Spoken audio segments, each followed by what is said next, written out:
Good morning. तबीयत कैसी है?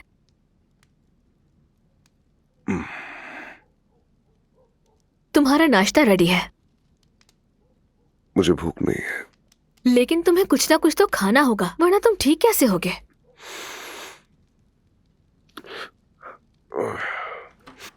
अब अपनी जिद को छोड़ दो और नाश्ता शुरू करो। आ जाओ। जरूर ज्यादा बातें मत बनाओ। बैठे रहो, मत उठो।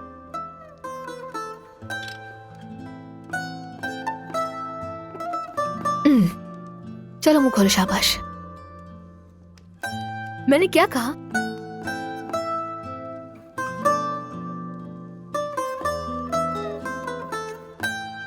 थोड़ा सा और।